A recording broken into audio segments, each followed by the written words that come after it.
porque estamos ahí creyéndole. Vamos a avanzar y no detenernos. Dígale al que está al lado: avanza, no te detengas.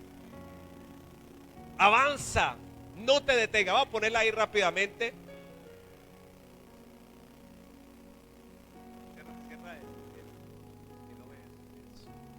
Avanza, no te detengas. Yo quiero que arranquemos con una pequeña reflexión. ¿Cómo se domina, cómo se doma a un elefante? Los elefantes son bastante particulares. Como bien ustedes saben, es el animal terrestre más grande de la tierra. Pero tiene una particularidad muy sencilla para domar. Usted le ata una pequeña cuerdita a su patita desde niño, desde cachorro, pues desde pequeño, y obviamente por su fuerza en ese momento es imposible que aquel elefantito pueda reventar esa cuerda. Pero el tiempo pasa, los años pasan, el elefante se hace grande, se hace impetuoso, poderoso, y aún así no rompe la cuerda. Pueden ponerle otra vez la misma cuerdita, así como está la foto, la misma cuerdita con el mismo lacito, y el elefante pudiera romperlo inmediatamente. Pudiera reventarla sin ningún problema. Es un animal de toneladas de peso y capacidad inmensa de fuerza. Pero su mente lo intentó por mucho tiempo cuando estaba pequeño y no podía, y quedó atado a eso. ¿Sabe? Muchas veces hay cosas en la vida, cuando hay un patrón de conducta que ha estado grabado por años, por toda nuestra vida, romperlo es complicado por sí solo. Romperlo ya es difícil por sí solo. Tú no puedes. Cuando toda la vida te dijeron no es así, cuando toda la vida no es capaz, mira, esto es así, es el elefantito desde pequeño amarrado a una cuerda. Y hoy que ya tú eres lo suficientemente grande, hoy que ya tú eres lo suficiente poderoso para romperlo, no lo puedes hacer, porque tu mente tiene un patrón de conducta. Tu mente está en un estado que realmente no podrá romper esa cuerda, a no ser de que transformes tu mente. Por eso la Biblia dice, Romanos capítulo 12, ahí la siguiente por favor, Romanos 12:2, ¿qué nos dice la palabra del Señor? No se amolden al mundo actual, sino que sean ¿qué? Transformados mediante la renovación de su mente. Dígalo conmigo: así podrán comprobar cuál es la voluntad de Dios, buena, agradable y perfecta. El mundo nos tira una cantidad de información. El mundo nos arroja cantidad de cosas a nuestra mente, de esto, de lo otro. Vivimos encajonados en sistemas impuestos por el mundo roto. Vivimos encajonados en un esquema mental destructivo, nocivo, porque el uno fue criado así, porque ellos son asá, porque la sociedad nos dijo, porque el gobierno hace, porque la economía es así, y nos meten nos encajonan en ese sistema. Pero la Biblia dice, no podemos seguir las costumbres del mundo. Es otra versión, puedo sacarle muchas de ese Romanos 12:2, donde hemos hablado mucho de eso. No se acostumbre, no se amolde, no siga, no se meta en ese sistema del mundo actual, sino que transforme su manera de pensar, renueve su mente. El punto es que ya muchos tenemos la capacidad y el poder de romper con ese patrón de conducta, pero no se puede porque en su mente están condenados. No se puede porque en su mente están encadenados. Pero en Dios toda cadena se puede romper en el nombre de Jesús de Nazaret. El punto es que nos cuesta obedecer la palabra. Y la palabra nos dice que debemos de comprender, debemos de creer, debemos de buscar y verificar cuál es la voluntad de Dios. Siempre buena, siempre agradable y siempre perfecta. ¿Cuántos dicen amén a eso? Existe una frase muy popular. La siguiente: mal de muchos, consuelo de tontos. Y escuchamos mucho esto, pero no nos pasa jamás. Pero la verdad es que sí. Llega una virosis, no, es que eso está dando. Y todos estamos en el tema. La economía, no, sí, no, es que está duro. Uy, sí, todo complicado. Y nos metemos en ese sistema de vocabulario, no, es que eso es lo que está pasando. y nos refugiamos ahí. Decimos, bueno, pues esto a todo mundo le da, esto a todo mundo le pasa, esto a todo mundo le sigue, a mí también, ¿por qué no? No, es que los hijos, no, es que sí, rebeldes todos, no, es que es la juventud de hoy en día.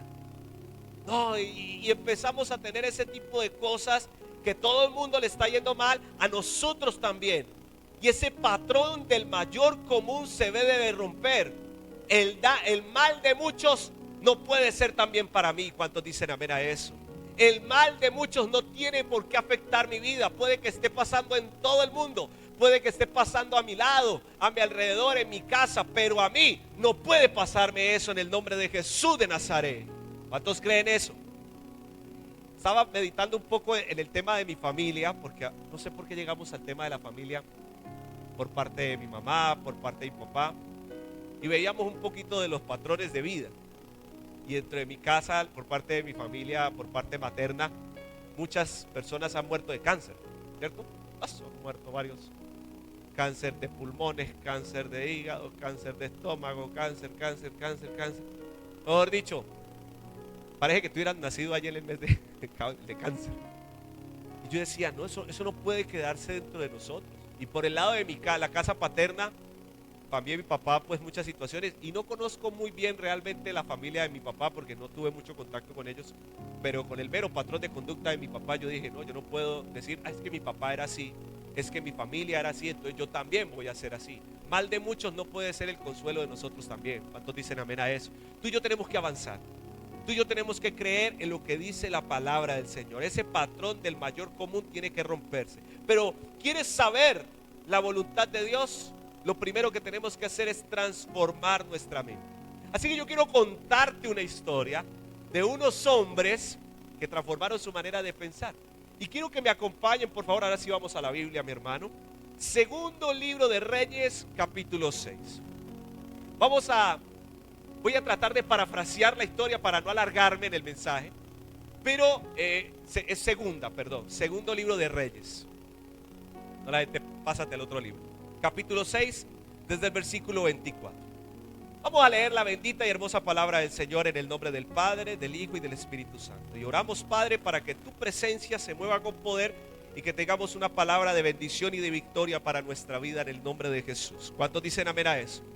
Todos están ahí, segundo libro de Reyes, capítulo 6, desde el versículo 24. Acompáñenme en esta historia tan hermosa.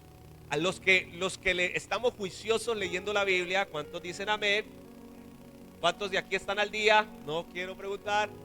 Pero yo le digo algo, si no se pone al día, seguramente no va a terminar la lectura en todo el año. Tiene que ser disciplinado. Así que póngase al día y vamos para adelante. Vamos a avanzar. Este año hay que terminar de leer la Biblia todos juntos. ¿Cuántos dicen amén? Ya hay algunos que empezaron a desertar. Yo los he visto que están saliendo del grupo. Pídale perdón al Señor en este ayuno y vuelve y métase. No me voy a dejar rendir, pastor. Voy con toda en el nombre de Jesús. Recientemente leímos esto. Vamos a leerla. Dice, sin embargo, tiempo después, el rey Aram reunió a todo su ejército y sitió a Samaria. ¿Cuántos saben qué es un sitiar? A ver, un sitiar es lo que pasó hace unos años atrás en Cali, precisamente con el estallido social, que no dejaron que saliera ni entrara nada. Se cerró la ciudad. Entonces, yo estaba en ese momento viviendo en Santander de Quilichao y también nos pasó lo mismo. Los sitios provocan que se corte toda comunicación con el comercio exterior. Por ende nada sale, nada entra. Y todo lo que hay dentro de la ciudad empieza a escasear, para que entendamos un poquito el contexto. ¿Se acuerdan que se puso caro ciertas cosas? El pollo era una cosa muy loca, ya el pollo era lujo en ese entonces. Los huevos era una cosa. Comprar cebolla larga era para mafiosos, es una cosa impresionante. Eso se puso caro. Las papas, eso era una cosa terrible. Gracias, ahí estamos. Eso era lo que quería traerlos hoy porque lo vivimos en carne propia hace unos años atrás. Mírenme acá, por favor. Dice la palabra de Dios. Como consecuencia, versículo 25, hubo hambre, mucha hambre en la ciudad. Estuvo sitiada por tanto tiempo que la cabeza de un burro se vendía por 80 piezas de plata y 300 mililitros de estiércol de paloma, que no lo crean, se vendía por 5 piezas de plata. Aunque bueno, no es el estiércol literal del pajarito, se parece que era como cilantro. Estaba muy costoso. Según las traducciones, era como sopita de cilantro. Imagínense, el cilantro que es tan barato, mira lo costoso que era. Además de eso, la carne barata, como es la carne de burro, no sé si ha comido carne de burro, pero si usted le tocó llegar a la carnicería y lo más barato es el pedacito de pata que solamente es el mero hueso y que uno medio allí, pues la cabeza del burro, ni siquiera de burro. Se puso carísimo todo en ese momento. Pero continuamos la historia. Dice la palabra del Señor: cierto día, versículo 26, mientras el rey de Israel caminaba por la muralla de la ciudad, una mujer lo llamó y dijo: mi señor el rey, por favor ayúdeme, le dijo. Versículo 27. Y el Señor le respondió: si el Señor no te ayuda, ¿qué puedo hacer por ti? ¿Qué puedo hacer yo? No tengo comida en el granero, ni vino, ni nada que prestarte, nada. Me parece interesante porque ni el gobierno podía ayudar. Estaba la cosa dura. Así se puso eso. Por el que votaron, déjelo así más bien. Ni siquiera él les pudo ayudar. Versículo 28. Pero después el rey le preguntó: ¿qué te pasa? Y ella contestó lo siguiente: ay, hermano, uno no lo cree. Si no estuviera en la Biblia, yo no se lo creo. Esta mujer me dijo: mira, comámonos a tu hijo hoy y mañana nos comeremos caldo de chino, caldo de bebé, cocinemos, dice la palabra, sancochito de niño. Yo no sé si era que el hambre era tan loca que veían al niño chanchito y dicen: no, aquí podemos sacar un pedacito bueno, aquí comemos dos. Ay, Dios. Pero le tengo la primera enseñanza en este momento. Mire lo que hace la opresión.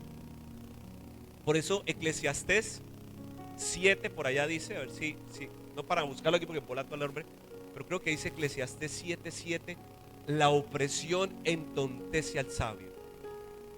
Cuando usted está tan sitiado, cuando usted tiene tantos problemas, tantas situaciones, hasta usted empieza a ocurrírsele unas ideas medio raras. Esto está muy mal. Estaba tan azarada la gente que ya se quería comer al hijo. Y lo tremendo no termina allí. Versículo 29, acompáñenme por favor, están aquí todos. Entonces cocinamos a mi hijo. La idea se ejecutó y no lo comimos. Eso es lo que dice la Biblia, hermanos. Yo no sé qué pasa aquí. Y al día siguiente yo le dije: mata a tu hijo para que nos lo comamos. Pero ella lo había escondido. ¿Qué negocio, socio? Hermano, venga, le digo algo. En el amor del Señor, tenga cuidado con las decisiones bajo presión. Tenga cuidado. Porque mire lo que pasa. Cuando dejamos que la opresión empiece a llegar a nuestra vida y nuestra mente está sitiada, no vemos otra alternativa más, no vemos más salidas. Pero sí había salida. Y la salida no era esa. La respuesta no era empezar a acabar la familia. La respuesta no era acabar con el hogar. Porque es lo primero que a veces pasa en la vida. Cuando tenemos un problema crítico, no, yo creo que mejor nos separamos. Yo creo que mejor acabamos. Porque esto es literal en esta historia, pero llévelo a un contexto metafórico, por favor, y espiritual en su vida. Lo primero que ponemos al papayo son las cosas valiosas. Lo primero que soltamos y lo ponemos a sacrificar son lo más preciado de la vida. Hay gente que deja de orar justo en el momento en que tendría que hacerlo más y se come el niño. Hay gente que se queda, se congela, no vuelve a la iglesia, no ora, no lee la palabra, no se une en familia, sino que empieza a acabar a la familia, a atacar a la familia en la opresión del sitio. Pero eso tiene que cambiar en nosotros en el nombre de Jesús de Nazaret. La situación de Samaria estaba crítica. La situación de Samaria estaba bastante complicada, pero eso no bastó. Dice el versículo 30 que cuando el rey oyó, rasgó sus vestiduras en señal de desesperación, y como seguía caminando por la muralla, la gente pudo ver que debajo del manto real tenía tela áspera puesta directamente sobre su piel. Y entonces el rey juró, me gusta esto, versículo 31, que Dios me castigue y aún me mate si hoy mismo no separo la cabeza de Eliseo de sus hombros. Y le echó la culpa al pastor. Esto es culpa de él. Por eso es que no quiero nada con la iglesia. Por eso es que no vengo aquí. Porque pensamos primeramente es en acabar con las cosas de Dios. Qué tremendo cuando estamos tan abrumados por una historia como esta. Cuando estamos en unas situaciones tan complicadas a veces en la vida que no vemos salida, lo primero que hacemos, como le decía, es acabar con lo preciado. Eliseo era el hombre de Dios. Recientemente en ese mismo capítulo, hablábamos ahorita, estaba haciendo flotar hachas. Mire lo poderoso. Estaba haciendo que la comida que estaba envenenada fuera restaurada. Eliseo tenía la doble unción. Era un hombre de Dios. Pero lo primero que hizo el rey justo después de esta situación fue: voy a cortar con toda comunicación con el cielo. Voy a acabar con esto. Y ahí es donde el cristiano empieza a romperse. Y ahí es donde el consagrado, el aleluya, el gloria a Dios, el que venía a la iglesia dejó de venir. ¿Pero por qué? Evangelio roto. ¿Sabe? No podemos poner nuestro llamado, no podemos poner nuestra vida consagrada a Dios de una manera tan frágil en medio de las pruebas. Las pruebas vienen. A veces los sitios, las situaciones como esta, un sitio en la ciudad puede llegar, pero nosotros no podemos quebrantarnos frente a eso. Tenemos que seguir creyendo en Dios y vamos a avanzar en el nombre de Jesús de Nazaret. Continúo con la historia porque por ahí no es que quiero llegar. Y Eliseo estaba sentado en casa con los ancianos de Israel cuando el rey mandó un mensajero a llamarlo. Pero antes de que llegara el mensajero, Eliseo dijo a los ancianos: un asesino ya mandó un hombre a cortarme la cabeza. Él ya sabía. Cuando lleguen, cierren la puerta y déjenlo afuera. Pronto oiremos los pasos de su amo detrás de él. Y mientras Eliseo decía esto, el mensajero llegó al rey y dijo: todo este sufrimiento viene del Señor. ¿Por qué seguiré esperando al Señor? Y empieza a verse una crisis allí. Ahora, viene el mensaje de parte de Dios. Saltamos, ya acabamos de leer el capítulo 6, parte del capítulo 6. Ahora acompáñenme al capítulo 7, del versículo 1 de en adelante. La situación de Samaria empieza a proclamarse como un cambio en nuestras vidas. Capítulo 7, versículo 1, por favor. Y todo empieza a cambiar. Porque déjeme decirle algo, amado: cuando Dios determina bendecirnos, cuando Dios ha levantado y ha arrojado una promesa sobre nuestras vidas, no hay quien la detenga. Usted simplemente créalo, usted simplemente confíe, usted simplemente proclámela en el nombre de Jesús de Nazaret. Y Eliseo le respondió: escucha el mensaje del Señor. Le está hablando al hombre que está allá detrás de la puerta. Le está proclamando a los que estaban aquí a su alrededor. Esto dice el Señor: mañana a esta hora en los mercados de Samaria 7 litros de harina selecta costarán apenas una pieza de plata, y 14 litros de grano de cebada costarán apenas una pieza de plata. Presten atención que las cosas van a cambiar. ¿Cuándo? Mañana. ¿Sabes? Hay un mañana esperando para tu vida en el nombre de Jesús de Nazaret.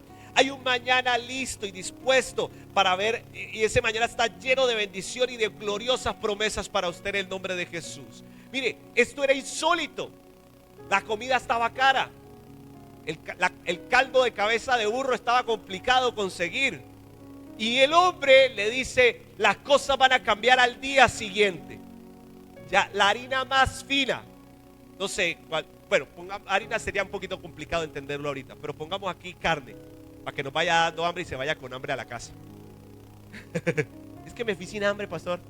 Hablábamos de caldo de niño y me quitó el hambre. Pero dice la palabra que 7 litros de harina costarían una pieza de plata. No sé qué carne puede ser la más cara del comercio. A ver, quién de pronto. La caderita, sale lomoviche, que ¿cómo está?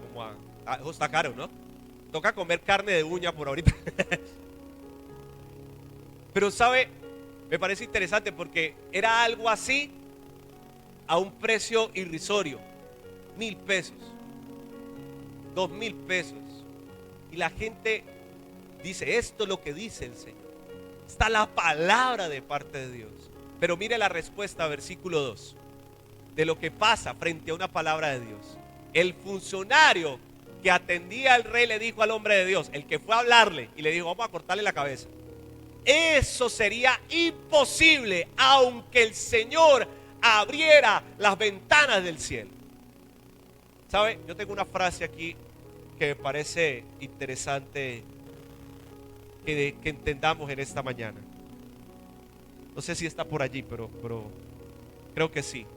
la siguiente. Solo los incrédulos se la pasan escuchando historias de lo maravilloso que es Dios, pero nunca contarán su propia historia. Este hombre se le profetiza también, es en Samaria que las cosas van a cambiar. Y el hombre empieza a cerrar su mente y dice, no, eso no va a pasar ni siquiera con un milagro. ¿Sabe qué difícil es tratar con incrédulos? Qué difícil es tratar con gente que no cree ni siquiera en que el poder de Dios puede transformar sus vidas. Qué complicado es ver que a veces la iglesia se le está proclamando una palabra de parte de Dios y se siente como que, bueno, pues está bueno, pero eso tan bueno no dan tanto. Amados, es la palabra del Señor proclamada en este día. Tu mejor temporada está por venir. ¿Cuántos dicen amén a eso en esta hora? Apláudale al Señor y créalo en el nombre de Jesús de Nazaret.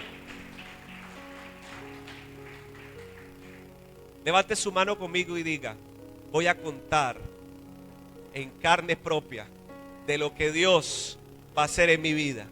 Voy a contar la historia maravillosa que Dios tiene para mí en el nombre de Jesús de Nazaret. ¿Cuántos dicen amén a eso en esta hora? Denle el aplauso al Rey. Ahora, ¿qué termina aquí la historia? Eliseo diciéndole, ok, tú vas a verlo y ni siquiera vas a probar nada. Porque eso hay para los escépticos. Eso hay para los que no creen. Solamente la historia se la contarán, pero nunca van a recibir. Ojo con eso, amado.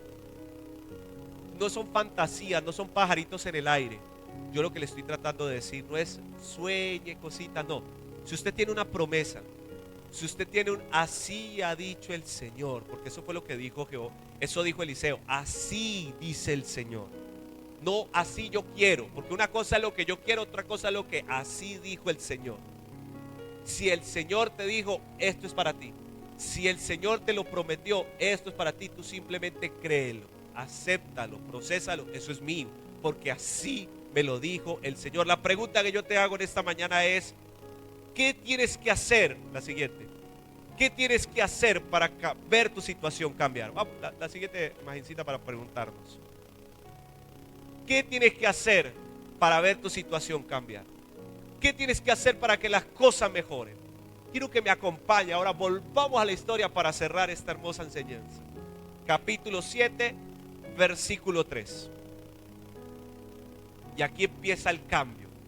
Aquí empieza lo hermoso. Aquí empieza lo maravilloso. Sucedió, ¿estamos allí todos? Ahí está en la pantalla, pero por favor en su Biblia también. Sucedió que había 4 hombres ¿con qué?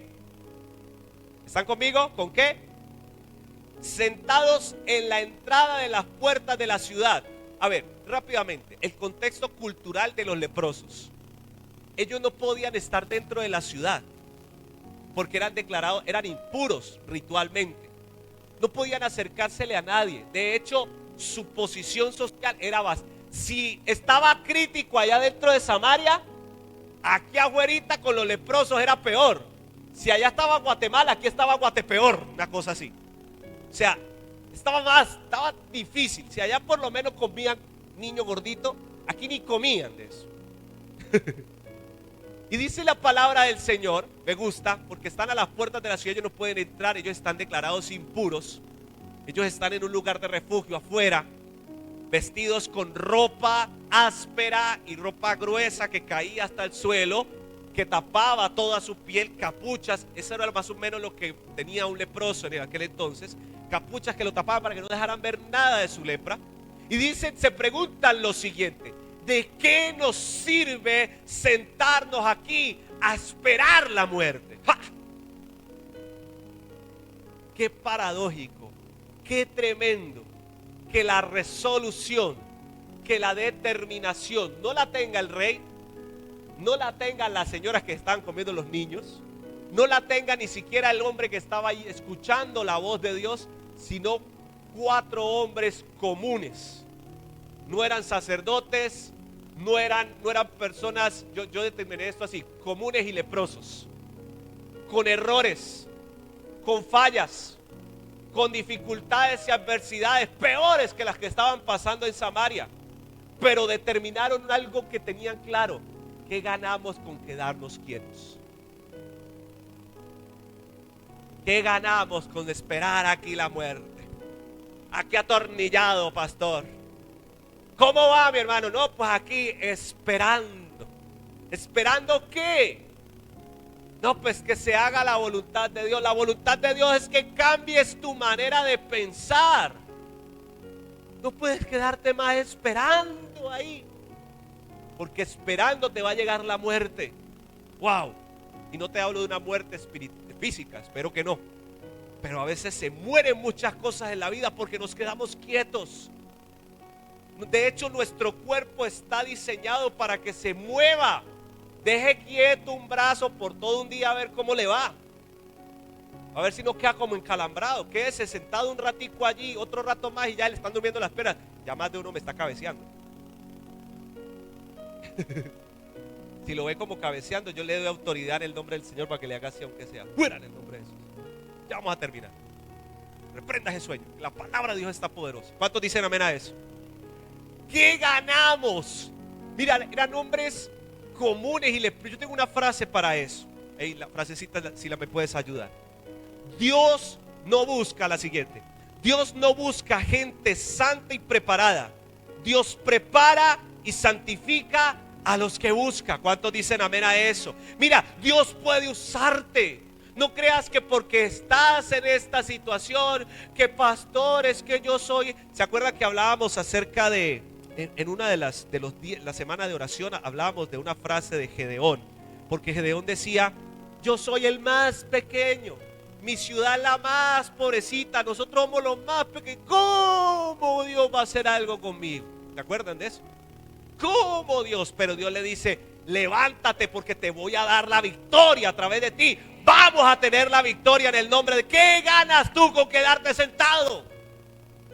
¿Qué ganas tú con quedarte esperando?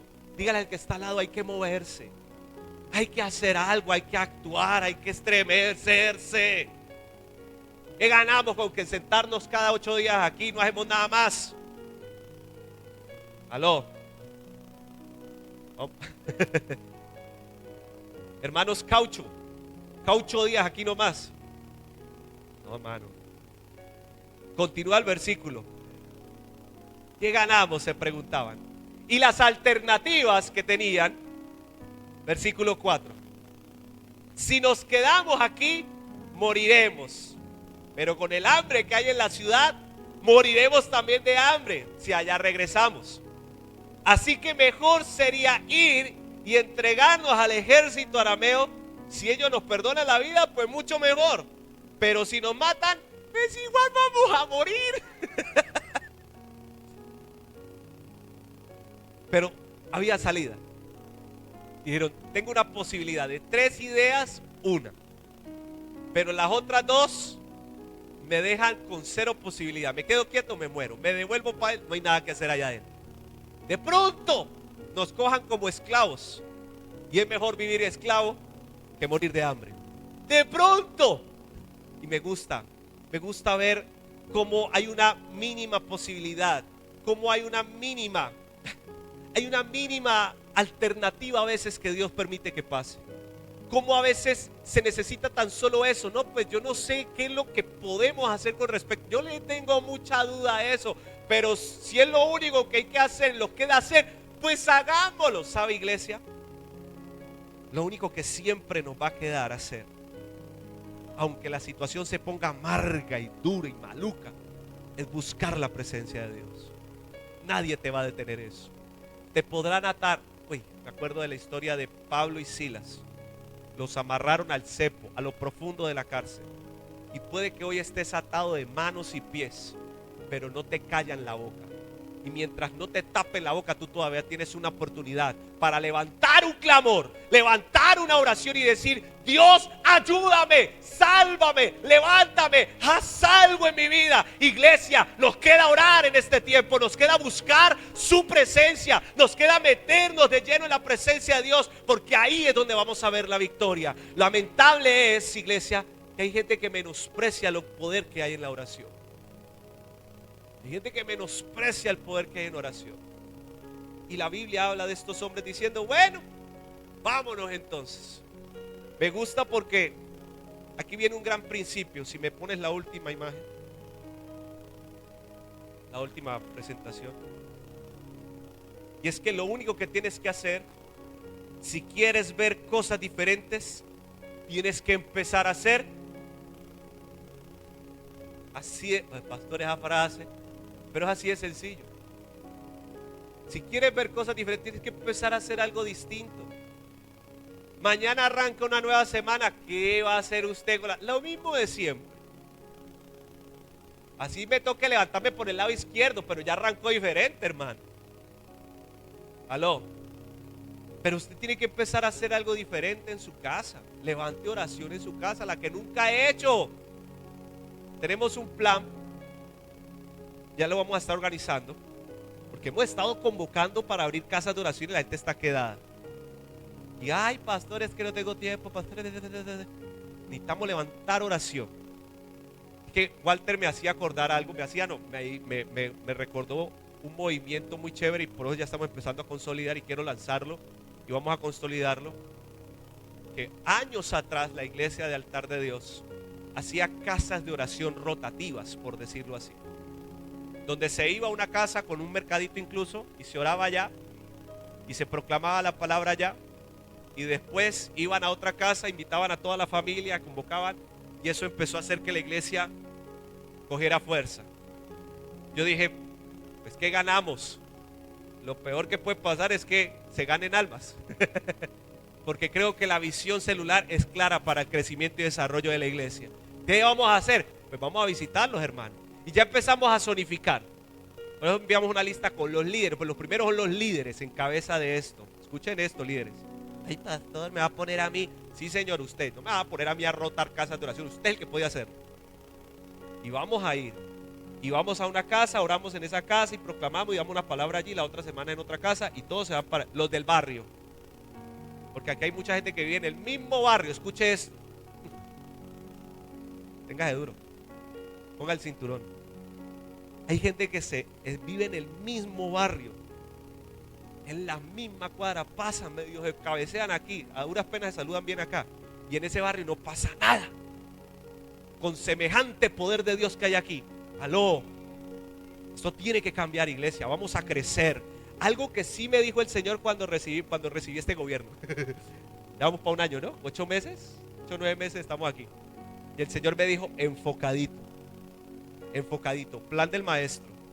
Y vamos a hacer encuentro prontamente, y hay gente que ya está lista para encuentros nuevos que están llegando. Pero otro de los proyectos del plan del maestro es ir y predicar la palabra de Dios afuera. No podemos estar aquí, venga, tráelo, Señor, vengan acá, vengan. No, Señor, hay que ir y llevar la palabra del Señor. Y su casa puede ser una casa de bendición para ser transformada y restaurando ese sector en el nombre del Señor. ¿Cuántos dicen amén a eso? ¿Cuántos quieren ver cosas diferentes en su iglesia, en esta iglesia? ¿Cuántos dicen amén? Vamos a hacerlo en el nombre de Jesús. Denle el aplauso al Señor si lo cree así.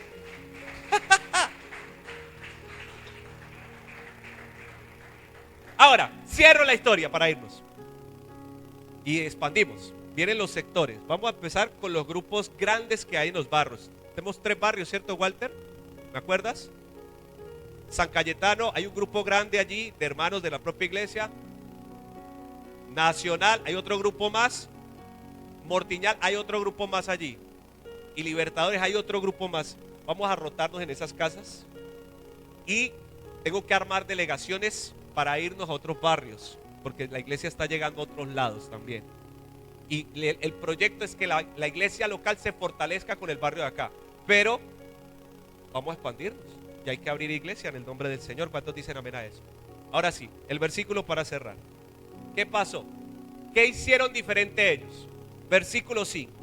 Así que al ponerse el sol, salieron hacia el campamento de los arameos. Los cuatro leprositos dijeron, bueno, pues la idea está como buena, no está tan mala que quedarnos aquí y devolvernos, no pasa nada. Así que, dice, me gusta, salieron al ponerse el sol al campamento de los arameos, pero cuando llegaron, se aproximaron al límite del campamento, ¿qué pasó? No vieron a nadie. Pues el Señor, mire la palabra profética aquí, Versículo 6. Pues el Señor había hecho que el ejército arameo escuchara el traqueteo de carros de guerra a toda velocidad, el galope de caballos y el sonido de un gran ejército que se acercaba. ¡Wow! Mire lo que hace Dios cuando alguien actúa en fe. Mire el poderío de Dios cuando alguien determina hacer algo diferente. 4 hombres comunes y leprosos, con problemas más emproblemados que los que estaban en Samaria, pero decidieron avanzar. Y el caminar del leproso era raspado. Según los historiadores y los expertos de esta historia, ellos estaban caminando así, raspado.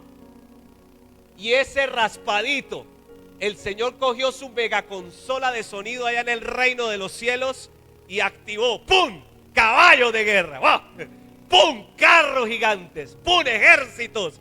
Y esos 4 leprosos medio choreticos de barrio, pues ya le cayó un dedo al otro, se le descascaró la piel, pero siguieron avanzando.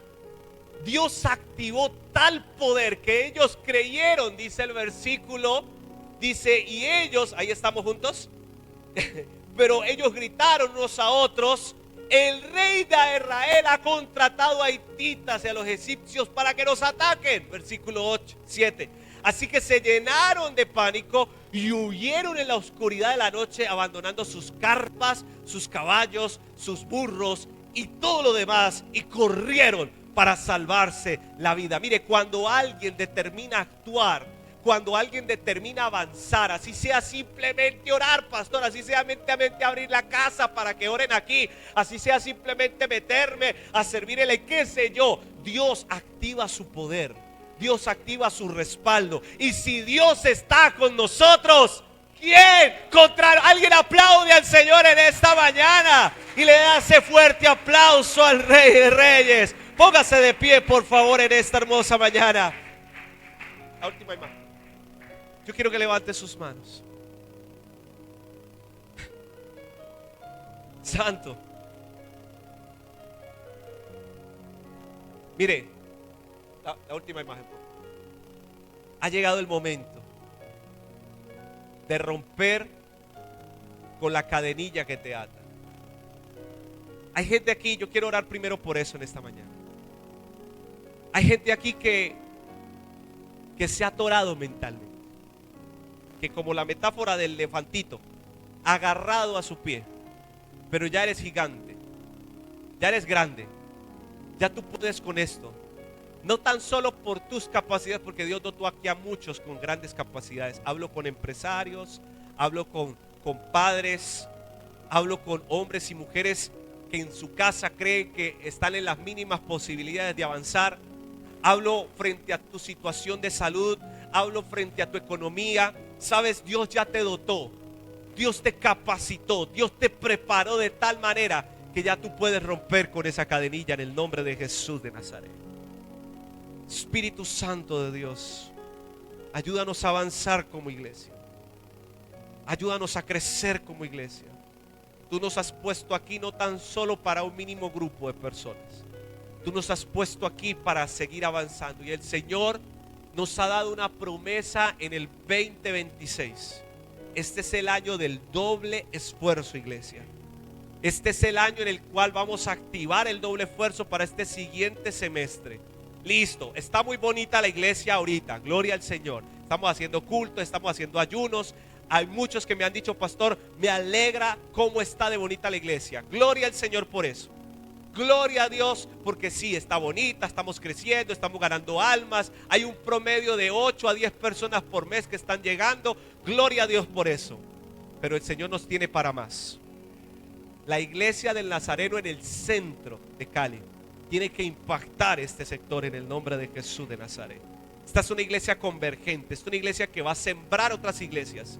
Este es el lugar de aquí, van a salir muchos hombres y mujeres de Dios para impactar. No tan solo iglesias, impactar en empresas, impactar en otras partes, porque Dios te capacita, Dios está contigo, Dios te respalda. Tú solamente avanza, tú solamente créele. ¿Qué te dijo Dios que hicieras y tú todavía no lo has hecho? Por miedo, por comodidad, por tranquilidad. ¿Sabe?